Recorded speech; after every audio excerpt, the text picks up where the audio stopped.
नमस्कार, एक बार फिर से आप सभी का स्वागत है। आइए देखते हैं यहाँ पे महात्मा गांधी काशी विद्यापीठ और उससे जुड़े हुए सभी कॉलेजों के बीएड यानी बैचलर ऑफ एजुकेशन के 2023 का पहले सेमेस्टर का चौथा पेपर का नाम है शिक्षा में क्रियात्मक अनुसंधान।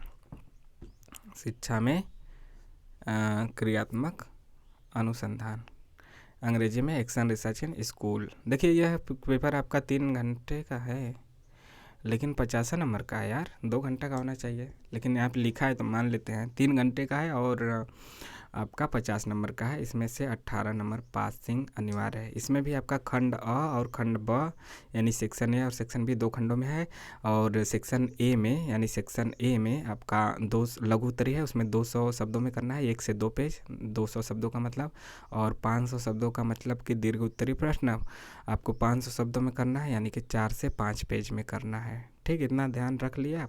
अब क्वेश्चन देखते हैं। खंड अ का है 10 क्वेश्चन यहाँ पे करना है। ये आपका 2-2 नंबर का है। कितना नंबर का? 2-2 नंबर का।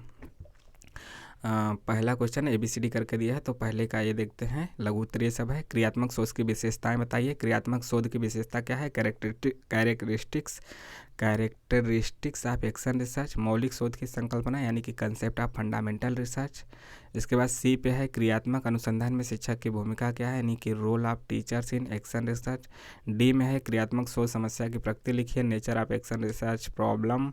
ई है क्रियात्मक अनुसंधान की आवश्यकता क्या है, नीड ऑफ एक्शन रिसर्च। इसके बाद एफ है संगठनात्मक परिवेश के घटक यानी कि डायमेंशन ऑफ ऑर्गेनाइजेशनल क्लाइमेट।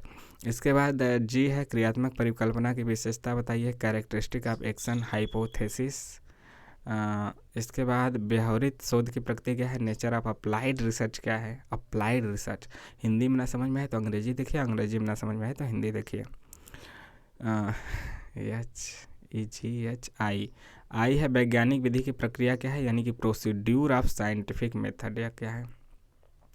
इसके बाद आई के बाद जे है क्रियात्मक शोध समस्या के स्रोत क्या है, source of action research problem. के है क्रियात्मक शोधकर्ता के गुण यानी qualities of action research. L है क्रियात्मक शोध आधारित प्रतिवेदन की आवश्यकता क्यों पड़ती है, need of action research basis report. ठीक है, यहाँ पे 12 क्वेश्चन मिल गया, जिसमें से 10 करना है, 2-2 नंबर का है, 20 नंबर का। और खंड ब आपका 30 नंबर का होगा, क्योंकि यहाँ पे 4 यूनिट है और चारों यूनिट से आपको एक एक क्वेश्चन करना है। वहाँ पे ऑप्शन भी आपको मिलेगा एक क्वेश्चन छोड़ने का हर यूनिट में, और 7.5 नंबर का है। इस प्रकार से 30 नंबर का हो जाएगा। जैसे यूनिट 1 में है, दूसरा कीजिए या फिर तीसरा कीजिए। दूसरा क्वेश्चन है क्रियात्मक शोध की अवधारणा एवं उद्देश्यों का वर्णन कीजिए, describe the concept and objective of action research. या फिर तीसरा कीजिए परंपरागत एवं क्रियात्मक शोध में अंतर स्पष्ट कीजिए। परंपरागत एवं क्रियात्मक शोध में अंतर क्या है, यानी कि डिफरेंस बिटवीन द ट्रेडिशनल क्या है, परंपरागत ट्रेडिशनल एंड एक्शन रिसर्च, दोनों के बीच डिफरेंस करना है, difference between traditional and action research. Unit 2 है, इसमें चौथा क्वेश्चन है, चौथा कीजिए या फिर 5वां कीजिए। चौथा है कक्ष अभ्यास में सुधार हेतु क्रियात्मक शोध की भूमिका का परीक्षण कीजिए, examine the role of action research in improving classroom practice. ठीक, इसके बाद चौथा के बाद 5वां क्वेश्चन कहाँ गया, यूनिट 2 का। चौथा नहीं करना चाहते तो 5वां कीजिए। यूनिट 2 के तहत संगठनात्मक परिवेश में सुधार हेतु क्रियात्मक अनुसंधान के कार्यों का मूल्यांकन कीजिए, यानी evaluate the function of action research for improving organisational climate. अब इसके बाद तीसरा इकाई है, इसमें आपको 6वां कीजिए या फिर 7वां कीजिए। 6वां है क्रियात्मक परिकल्पनाओं के परीक्षण हेतु एक उपयुक्त अभिकल्प का निर्माण कीजिए, prepare a suitable design for testing action hypothesis. या फिर 7वां क्रियात्मक शोध प्रणाली का सविस्तार वर्णन कीजिए, यानी describe the procedure of action research.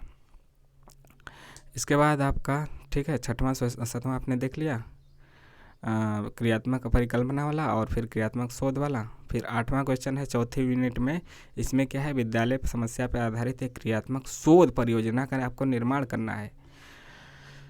यह नहीं कर सकते तो 9वां कीजिए, क्रियात्मक शोध परियोजना प्रारूप के प्रमुख पदों की व्याख्या कीजिए, यानी कि दोनों को इंग्लिश में देख लीजिए। डेवलप द ये 8वां क्वेश्चन है, विद्यालय परिसर पर आधारित एक क्रियात्मक शोध परियोजना का निर्माण कीजिए। Develop and action research product and school based problem.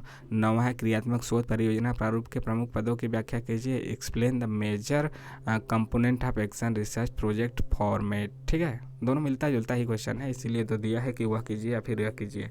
तो इस प्रकार से सभी क्वेश्चन यहाँ पे समाप्त हुए। आपका 50 नंबर का पेपर है। खंड ए से खंड अ से आपका 20 नंबर, खंड ब से 30 नंबर। कैसा लगा जरूर कमेंट करके बताइए। चैनल को सब्सक्राइब भी कीजिए। मिलते हैं नेक्स्ट वीडियो में। जय हिंद, जय भारत।